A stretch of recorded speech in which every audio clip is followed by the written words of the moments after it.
after 2 years of devastation and months of diplomacy, as we've just seen, the first phase of a ceasefire between Israel and Hamas, viewers, has just been locked in only a few hours ago. Now, it was brokered by Washington, Donald Trump, Qatar and Egypt. This is, in fact, the first real step, the first concrete step we are seeing towards a long-awaited truce.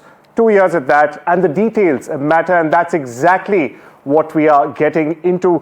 First and foremost, all Israeli hostages are to be released by Hamas. Now, this, viewers, is the very cornerstone of phase one of this ceasefire. Under this, Hamas will release all Israeli hostages. Now, this step is also seen essential for easing domestic pressure on the Netanyahu government, the many cases and the increasing pressure by the hostages' families, who have in fact, like we've been seeing, have hosting protests every Saturday and blocking arterial roads in Tel Aviv. Next up, Hamas agrees to stop rocket fire. Now, that's correct. In exchange, Hamas commits to halting all attacks from Gaza. Now, this pause is designed to stabilize the situation and also to test mutual compliance between the parties. Meanwhile, on the other side of the fence, here you have it, Israel will pause military operations inside the Gaza Strip. Now, Israel will implement a temporary halt to airstrikes and even the ground operations. But let me underline and mind you here, viewers,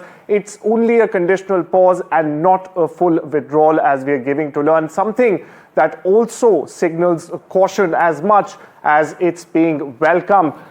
We move on. Humanitarian aid to enter Gaza. Now, this means that unrestricted aid deliveries will be allowed into the Gaza Strip. This includes everything, viewers, from food, fuel, even medical supplies, which are top priorities for Gazans. Next up, the United Nations will in fact monitor the implementation of the ceasefire from day one. The presence also aims to reduce violations and to lend international legitimacy to the process. Meanwhile, both mediators, as we spoke about, Egypt and Qatar, will track all the on-ground development. Speaking of the logistics, be it timelines or checkpoints, you have it right there. Implementation mechanisms have been fully agreed to. They have all been finalized to avoid any ambiguity or any breakdowns. Meanwhile, Trump broke the news himself, calling it a great day for the world. Over in Israel, Netanyahu called this a great achievement and a victory for all Israeli families. He's now expected, in fact, to present it to the Knesset for a swift approval.